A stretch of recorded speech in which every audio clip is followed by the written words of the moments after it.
गुप्त नवरात्रि प्रारंभ हो। गुप्त नवरात्रि का मतलब होता है कि गोपनीय रूप से शिव की और शक्ति की आराधना करो।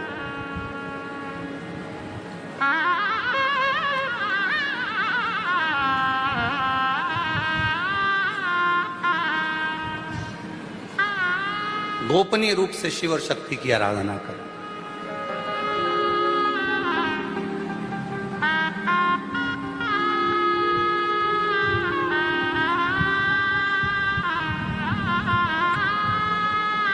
एकांत में बैठकर कहीं मत जाओ।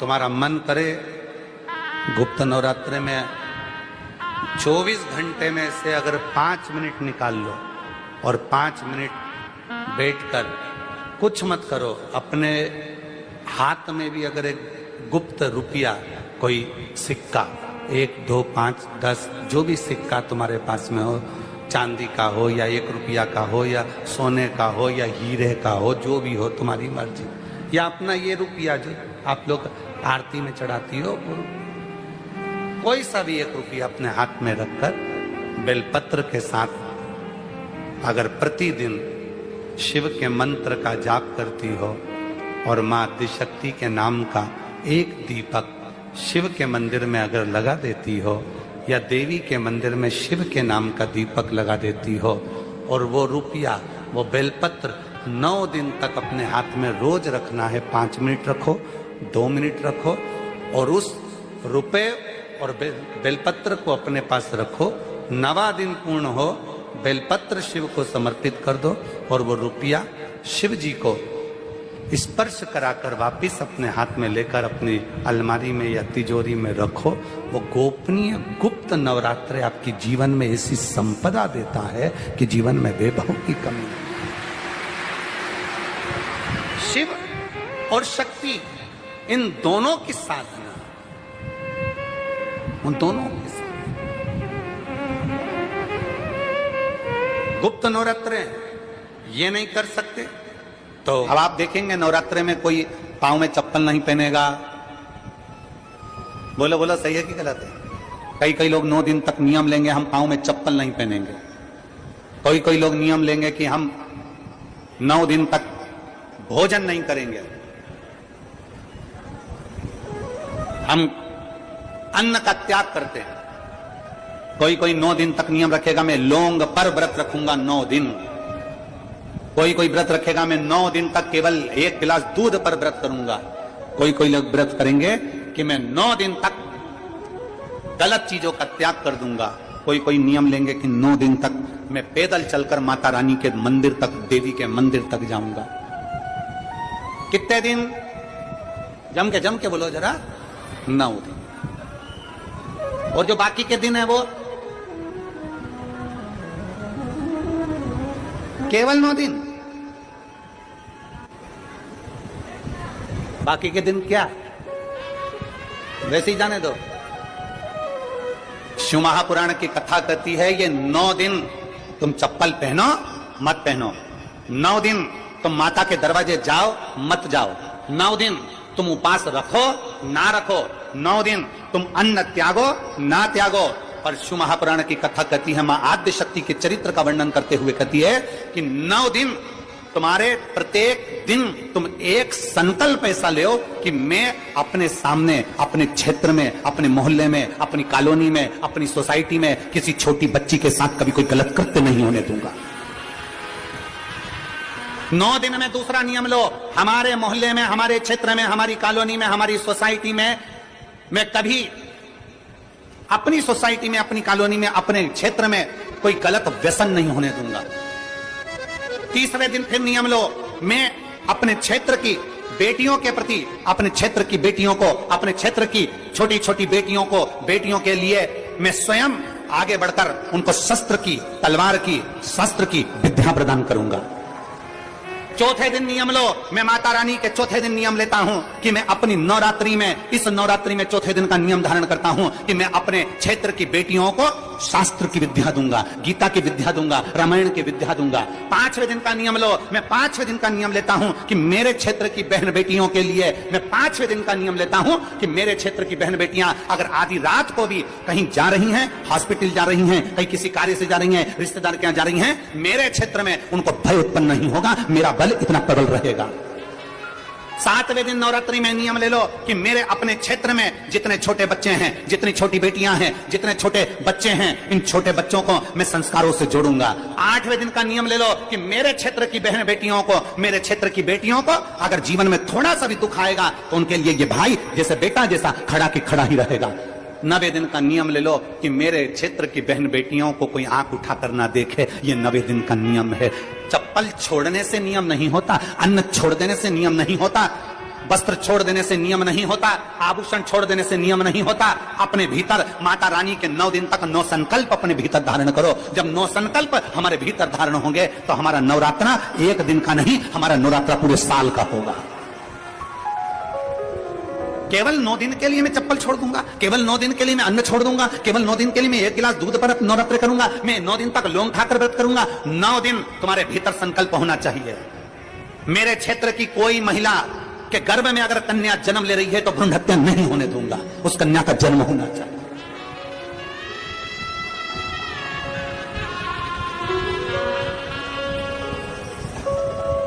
अपने 9 नियम बनाइए, अपने 9 नियम बनाइए। केवल रोटी नहीं खाऊंगा, 9 दिन रोटी नहीं खाऊंगा, पर दुनिया के प्राण खाऊंगा। 9 दिन में 1 गिलास दूध लेकर व्रत करूंगा, और जैसे ही दशहरा आएगा दूसरे दिन हो जाए। अरे त्याग, दूध का नियम ले रहा है कि 1 गिलास दूध पे 9 दिन निकालूंगा। व्रत ले कि ये 9 दिन तो दूध पर, और 10वें दिन से जो मैं गलत चीज पीता था, मदिरा का पान करता था, उसको त्यागता हूं। तो देवी जी प्रसन्न होगी, तो दुर्गा प्रसन्न होगी, तो जगत जननी प्रसन्न होगी। केवल 9 दिन, केवल 9 दिन ना। खूब भगवान का भजन करो। तो नवरात्रे का बड़ा वर्णन किया। श्रृंगी बाबा ने इस गुप्त नवरात्रे के बारे में बहुत कुछ बताया, बहुत कुछ। श्रृंगी बाबा गुप्त नवरात्रे के लिए कहते हैं कि अगर इस गुप्त नवरात्रे के अंतर्गत 9 लाल फूल,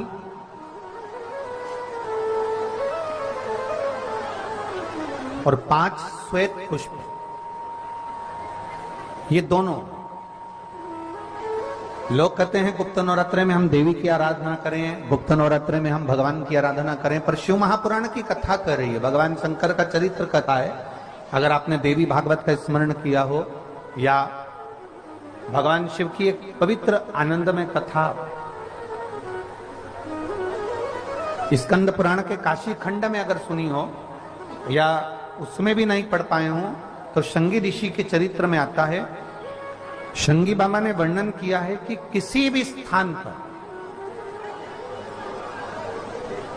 किसी भी स्थान पर यदि हमारे घर में 2 शिवलिंग है, नहीं है, तो किसी अपने घर के गमले में, बगीचे में 2 पार्थिव लिंग का निर्माण करें। 2 पार्थिव लिंग, उसमें एक शिवजी का स्मरण करें और एक में माता पार्वती जी का स्मरण। देवादिदेव महादेव के 2 स्वरूप, 2 लिंग प्रकट कर कर, एक पर 9 पुष्प लाल और एक पर श्वेत पुष्प 5 समर्पित करें, बाबा की आराधना करें, घी का दीप लगाएं, पूजन करें, और बाद में उन शिवलिंग को, उन पुष्पों को विसर्जन करें। किसी भी नदी में, तालाब में, बावड़ी में, अगर वहां नहीं विसर्जन कर सकते हैं तो किसी वृक्ष के नीचे उनका विसर्जन कर दो। पर ये नवरात्रे, ये जो गुप्त नवरात्रे हैं, इस नवरात्रे आती है, इसी के अंतर्गत इसका पूजन है। एक बार हमने पहले वर्णन किया था, जिसके यहाँ संतान नहीं होती उसके लिए भी पहले इस महीने में जो गुप्त नवरात्रे आते हैं उसका स्मरण कराया था। कैलाशी अविनाशी है शिव तत्व का है। आप जिस भाव से आप भगवान को रिझाते हो, भगवान उस भाव से अपने भक्तों के करीब पहुंचता है। भक्तों के यमुना जी ने पार्थिव शिवलिंग का निर्माण किया। केवल चाहे गुप्त नवरात्रे हो चाहे सर्व नवरात्रे हो, केवल देवी की आराधना कर रहे हैं और सोचें कि हम माता जी की आराधना कर रहे हैं और माता जी हम पर प्रसन्न हो। शिव महापुराण की कथा कहती है, कोई सी भी नवरात्रे में अगर आप शंकर भगवान की आराधना के साथ देवी की आराधना करेंगे तो शिव महापुराण की कथा कहती है महादेव शिव और शक्ति दोनों ही कृपा जरूर करते हैं। ये निश्चित है, निश्चित है।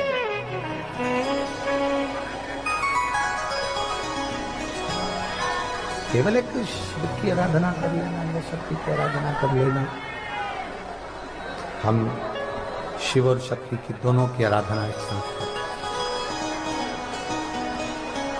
हम शिव और शक्ति की दोनों की आराधना, दोनों की आराधना। और हम तो एक बात बहुत अच्छे से कहेंगे, शिव महापुराण की विद्येश्वर संहिता में लिखा है, जो एक बार मुख से श्री शिवाय नमस्तुभ्यम बोलता है उसके मुख का दर्शन करने पर मात्र 1000 अश्वमेध यज्ञ का पुण्य फल प्राप्त हो जाता।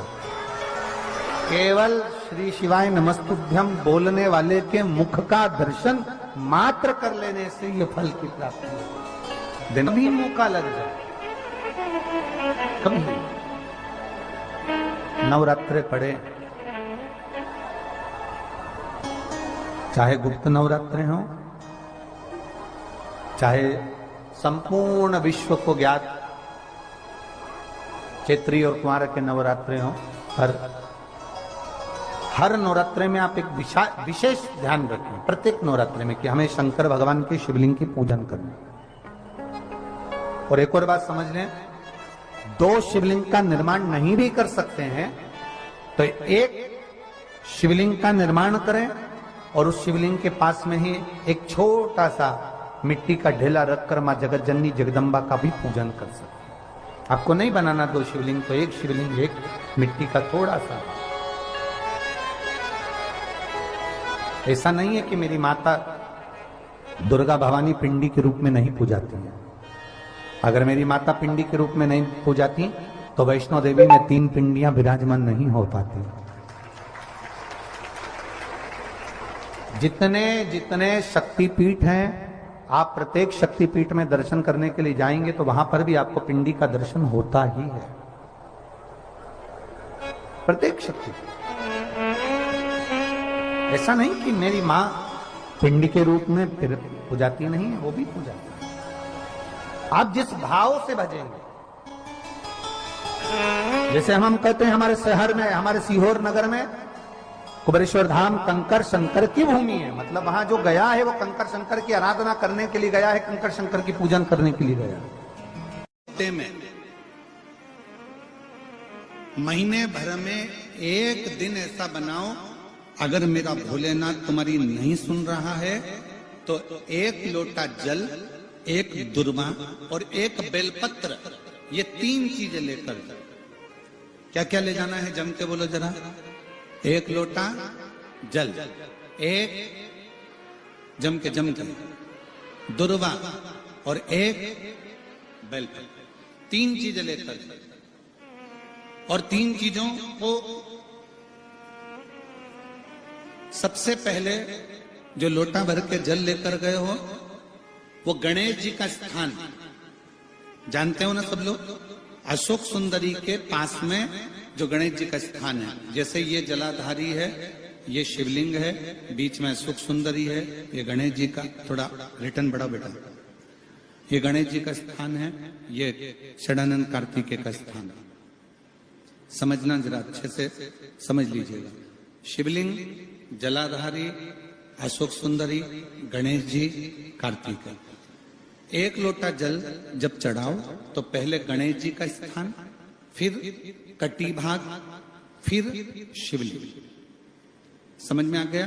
गणेश जी का स्थान, कटी भाग, जलाधारी, फिर शिवलिंग। दुर्वा गणेश जी के स्थान पर समर्पित कर दो और बेलपत्री अशोक सुंदरी वाली जगह पर समर्पित कर दो। ये तीन चीजें अगर आप 2 हफ्ते में, 1 महीने में अगर एक बार भी अगर करते हो तो देवाधिदेव महादेव आपकी मन की कामना पूर्ण जरूर करते हैं, ये निश्चित। उसका एक पत्र इसका आया है, बड़ा सुंदर है, देखिए।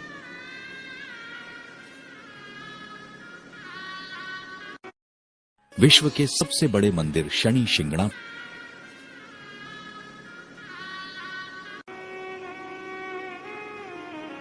तुम्हारे पास में अगर कहीं शिव का मंदिर हो, शिवालय हो, शंकर का द्वारा हो, शिवालय हो, तो मेरा मोहल्ले में रहने वाली माताओं से निवेदन है कि हफ्ते में एक दिन ऐसा निकाला करो, या तो सोमवार या कोई दिन ऐसा निकाल कर, रविवार, शनिवार, कोई भी दिन निकाल कर मंदिर में बैठकर 2 मिनट, भले 5 लोग हों, 4 लोग हों, 3 लोग हों, सामूहिक में बैठकर, एक साथ बैठकर श्री शिवाय नमस्तु, श्री शिवाय नमस्तु, सामूहिक बैठकर भगवान का भजन किया करो, सामूहिक बैठकर।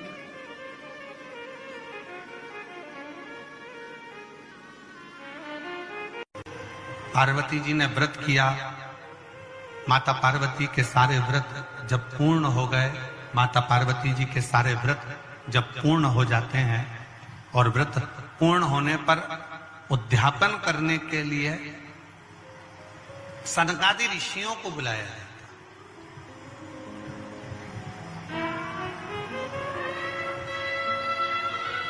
उसमें से सनत कुमार आते हैं और सनत कुमार आकर उद्यापन कराने के लिए बैठे। अब पार्वती जी ने बड़े भाव से, बड़े दिल से, बड़े हृदय से, बड़े आनंद के साथ व्रत किया और उस व्रत का उद्यापन स्वयं माता पार्वती जी कर रही हैं। सनकादि ऋषियों को आमंत्रित किया गया कि इसका उद्यापन आपको कराना। अब उसमें सनत कुमार आए और उद्यापन कराने के लिए उन्होंने पूरा जो जो लगता है, जैसा जैसा लगता है वैसा वैसा उन्होंने क्रम किया।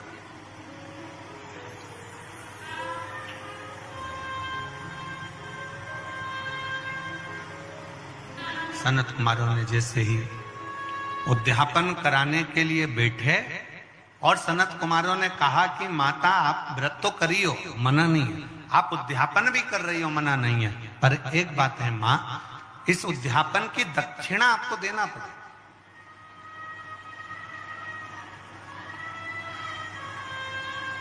और बिना दक्षिणा के कोई उद्यापन लगता भी नहीं।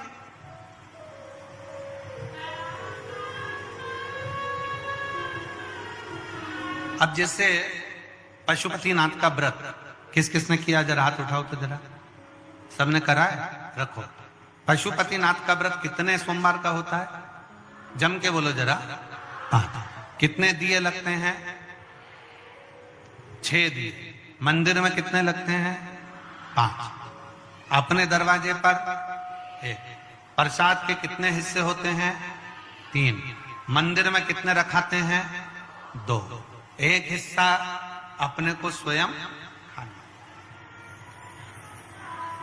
अब कई लोगों के मन में एक प्रश्न अड़ता है कि गुरुजी हमने 5 व्रत करे, अगर संतोषी माता का व्रत करते हैं तो उसका उद्यापन होता है, लक्ष्मी जी का वैभव लक्ष्मी व्रत करते हैं तो उसका उद्यापन होता है, हम गुरुवार का व्रत करते हैं तो उसका उद्यापन होता है, सोमवार का व्रत करते हैं उसका उद्यापन होता है, प्रदोष का व्रत करते हैं उसका उद्यापन होता है, एकादशी का व्रत करते हैं उसका उद्यापन होता है, हम देवी जी का व्रत करते हैं नवरात्रि का, उसका भी उद्यापन होता है, करवा चौथ का व्रत करते हैं, चतुर्थी का उसका भी उद्यापन होता है, तीज करते हैं तो तीज का उद्यापन भी होता है, छठ करते हैं तो छठ का उद्यापन भी होता है। तो पशुपति नाथ के व्रत का भी उद्यापन होता है, क्यों नहीं होता?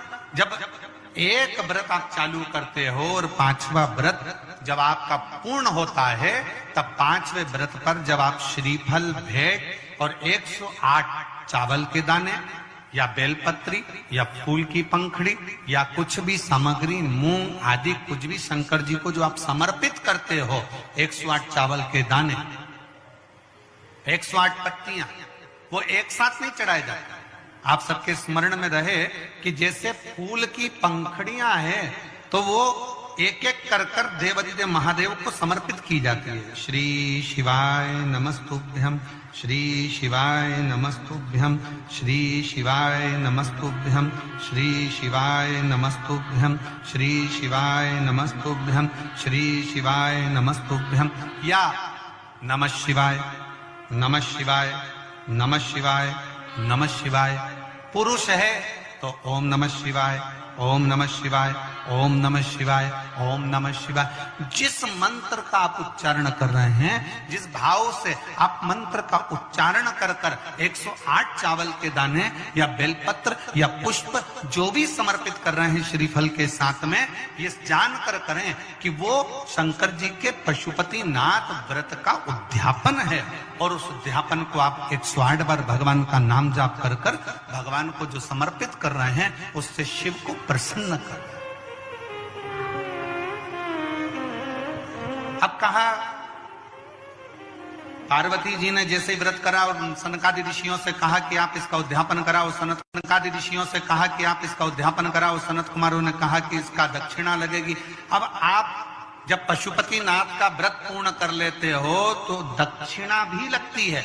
इसलिए आपसे क्या कहा गया था कि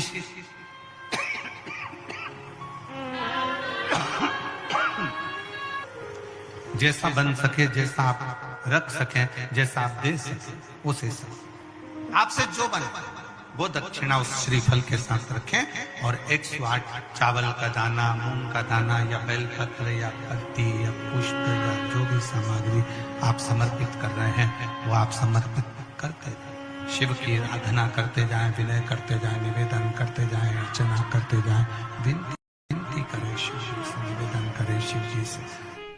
फिर निवेदन करेंगे, इस भूमि से ना तो कोई भभूत दी जाती है, ना बेल दी जाती है, और ना हम आपसे ज्यादा मिलते हैं। यहां रुकने वाले भी जानते होंगे, बस श्री शिवाय नमस्तुभ्यम जरूर बोलते हैं मिलकर, पर इसके सिवाय ना तो कुछ बताते हैं, ना आपसे कुछ पूछते हैं। ये जरूर पूछते हैं कि आप कैसे हैं, भोजन किया नहीं किया, कहां से आए हो, कैसे हो। पर शंकर की कथा के जो प्रयोग हैं, भले दुनिया के लोग इसको टोटका कहते हो, दुनिया के लोग टोना कहते हो, वो दुनिया की सोच है, हमें उससे कोई फर्क नहीं पड़ता। पर इतना जरूर है कि मेरे वेद व्यास जी ने इस शिव महापुराण में एक एक उपाय अगर लिखा है, और संसार के व्यक्ति को अगर वो उपाय मिल रहे हैं और वो कर रहे हैं, तो उनका अगर लाभ हो रहा है तो मेरा शंकर ही कर रहा है। दुनिया भले इसको टोना कहे, टोटका कहे, उनकी मर्जी पड़े जो कहे, और दुनिया के लोग कितनी भी उंगली उठाएं, कोई फर्क नहीं पड़ता। क्योंकि एक उंगली अगर कोई उठाता है किसी पर, तो ये 3 उंगलियां उसकी ओर जाती है। पहले अपने अंदर झांक कर देखो कि तुम कैसे हो। अब दुनिया के लोग उसको उपाय को वो टोना कह दे, टोटका कह दे, पर शिव महापुराण का एक एक उपाय ये दुनिया के लोगों ने छुपा कर रख दिया था शिव पुराण को, पर शिव महापुराण के माध्यम से अब ये जो धीरे धीरे जनता के बीच में, जनमानस में पहुंच रहे हैं, और दुनिया के लोग जो उपाय कर रहे हैं, उससे उनको जो लाभ मिल रहा है, उसकी सबसे बड़ी खुशी मेरे वेद व्यास जी को होगी कि मैंने जो लिखा था आज वो काम कलयुग में आ रहा है। फिर निवेदन करूंगा, ये सारे पत्र जो यहां पर आते हैं मैं यहीं छोड़कर जाता हूं। आपको विश्वास ना होता हो तो इनमें सबके नाम लिखें, नंबर लिखें, आप आराम से उनसे मिल सकते हो, जुल सकते हो, सबके पत्रों का स्मरण कर सकते हो कि कितनी कृपा मेरा विश्वनाथ करता है। पर भरोसो दृढ़ इन चरण न करो, बस विश्वास अगर पक्का है तो परमात्मा को मिलने में देरी नहीं होगी।